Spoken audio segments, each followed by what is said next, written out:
We're here with Seattle U head coach Suzy Barcomb after the Redhawks fall 84-74 in the first game of the weekend against UTRGV.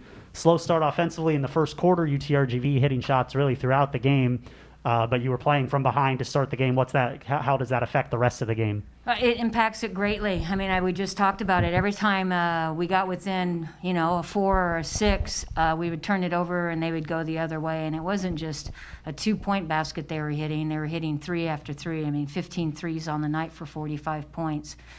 I think we got it within 4 or 6 going into the fourth quarter, and then they opened with the 6-0 run. It just puts way too much pressure on our defense. Like, we have to play impeccable defense every single time, and then we have to have our offense scoring every single time. That's really hard to do. You put up 22 points, 21 points, and 19 points the last 3 quarters of the game, but they essentially matched that. It was an even game after the first quarter. Mm-hmm. But you obviously had some success offensively, hit 8 threes of your own, and got to the line 20 times. What did you see offensively that worked today?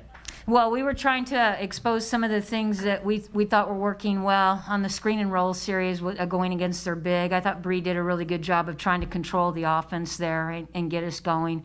Just some hustle plays we scored off as well. I thought Peyton was a menace on the glass, so that's why we got a couple of O boards and going that. Irina played super hard, but it was just too little too late. Going in, I wanted to hold Amara and Sarah. They were scored 30 of their 62 points.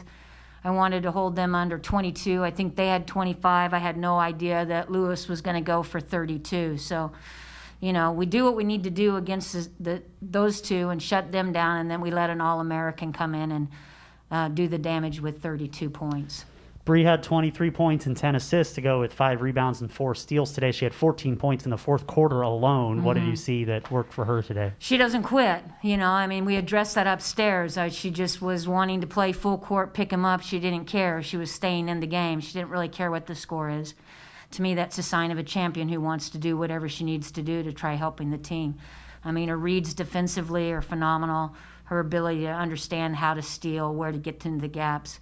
And then she shot it pretty well from the 3-point line, which she hasn't been doing, and that if she can get that going, that's going to be really difficult for other people to guard. 3 3-pointers today for Bree. Was there something in the huddle or a conversation that you had where Bree looked for her own shot more in the fourth quarter there, or was that just the flow of the game? I think that's Bree wanting to win the game and trying to get people involved in what was going on. She saw the mismatches and what was happening. So, they were going under the screens for her so she could knock the 3 down over the top, penetrating and, able to find Georgie on 1 or 2, I think, maybe Philly on another one.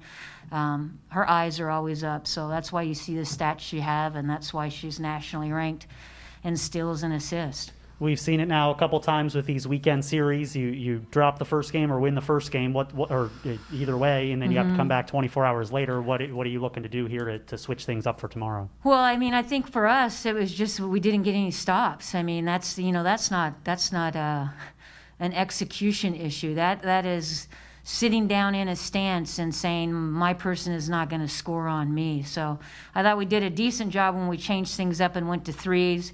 We kind of caught them off guard with that, and that's when we got back into it a little bit more. So we'll play around with that to see if we can run that a little bit.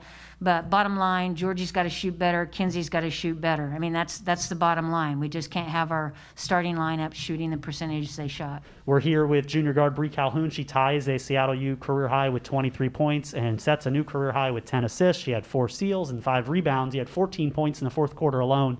What were your thoughts kind of overall in the game? It was an unusual game, obviously very high scoring, and UTRGV hit a lot of shots. Did you feel like they kind of hit first and you couldn't quite have the answers today? I think we just didn't buy into what the game plan was, and we kind of just came out a little lackadaisical. I think that they hit a lot of good shots, and we just didn't respond in time. I think when we got the ambition to respond, it was a little too late. So I just think we just need to come out stronger and start with that fire rather than trying to light it up in the fourth quarter. You had 14 points in the fourth quarter. You had 10 assists in the game, but obviously there in the fourth quarter you looked a little bit more to score than to set up others. Was that an intentional thing that you saw throughout the game today? Yeah, I saw we couldn't really score, and I know we needed the time was not on our side, so I knew we needed to score, and I felt like I could score, so I just took it upon myself to try to get us more into the game, as well as just kind of get that hype from the team and get us flowing. You hit 3 threes today. What's your philosophy, or what's your thought on your offensive game? Is it where you want to get the penetration and then be able to come back out and hit threes, or is it just how you feel that day? I think I just read the game. I don't really have a set plan. I kind of just, I've been playing basketball for so long, I just read it. If you go under the screen, I'm going to shoot it. If you try to keep up with me, I'm going to try to score and draw the foul. It's pretty much just reading, playing basketball. It's interesting you're in the top 5 or 6 nationally in assists and steals, and those are unselfish stats. You're obviously helping the team in that way.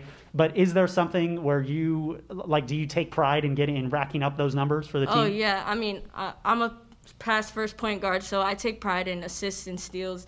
I really like to get in people defensively, so I think assists and steals are definitely my first go-to, and then I look to score. But, if the shot is there, of course I'm looking to score.